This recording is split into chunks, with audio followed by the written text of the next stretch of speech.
एक बार की बात है, महात्मा बुद्ध अपने शिष्यों के साथ नगर भ्रमण पर निकलने वाले थे। पर इस बार बुद्ध जी ने कहा कि केवल कुछ शिष्य ही हमारे साथ इस यात्रा पर जा पाएंगे। इसके लिए हम कल बताएंगे कि क्या करना होगा। फिर सभी शिष्य अगली सुबह होने का इंतजार करने लगे।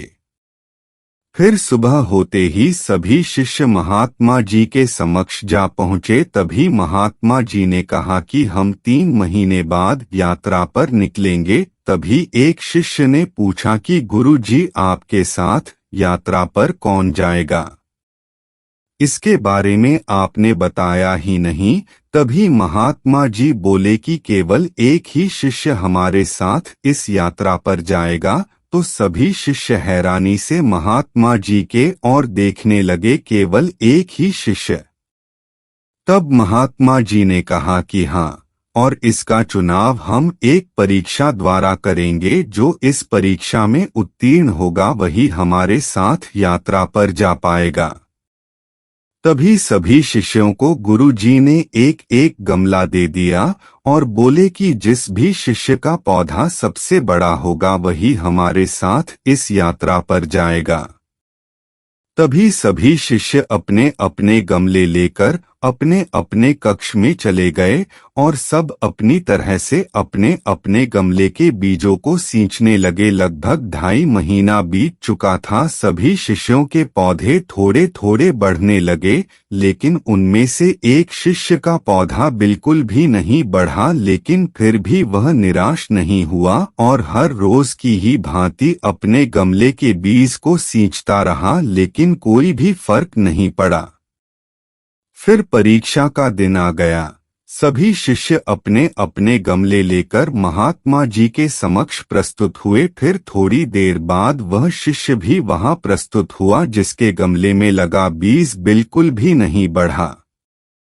उस शिष्य को देखकर सभी शिष्य आपस में हंसने लगे। तभी महात्मा जी ने बड़े आश्चर्यजनक शब्दों में उस शिष्य से कहा कि क्या हुआ वत्स, तुम्हारा गमला तो बिल्कुल वैसा ही है जैसा कि हमने तुम्हें सौंपा था। तब उस शिष्य ने जवाब में कहा कि क्या करूं गुरुजी, मैंने तो इसकी हर रोज खूब देखभाल की लेकिन यह बढ़ा नहीं। तब दूसरे सभी शिष्य उसका परिहास उड़ाने लगे। तब महात्मा जी बोले कि शिष्य, चलो तुम यात्रा पर चलने की तैयारी कर लो, हमें कल सुबह ही निकलना होगा।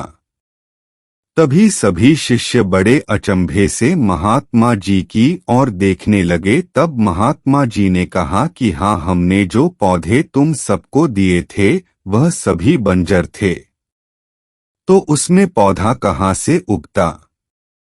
लेकिन तुम सब में से किसी ने भी सच्चाई और ईमानदारी से यह नहीं बताया कि इसमें पौधा नहीं उग पा रहा है, बल्कि यात्रा में जाने के लालच में सबने झूठ बोला। तब केवल इसी शिष्य ने ईमानदारी और सच्चाई का साथ दिया और यह कहने का साहस किया कि इस गमले से पौधा नहीं उग पा रहा है।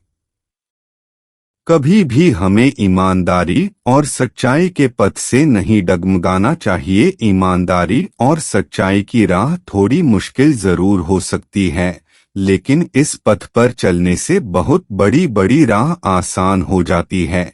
इसलिए सच्चाई और ईमानदारी पर चलने की वजह से आज इस शिष्य को यात्रा पर चलने का मौका मिल रहा है।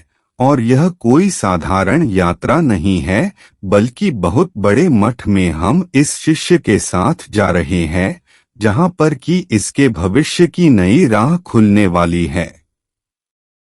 महात्मा बुद्ध के इस मोटिवेशनल कहानी से हमें यह याद दिलाया जाता है कि ईमानदारी और सच्चाई का महत्व सबसे ज्यादा है और यह हमारे जीवन में सफलता पाने के लिए बहुत ही महत्वपूर्ण है।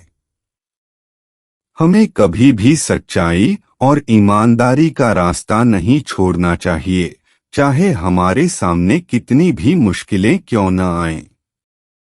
सच्चाई और ईमानदारी हमारे जीवन को संजीवनी बना सकती है और यही सफलता का राज है।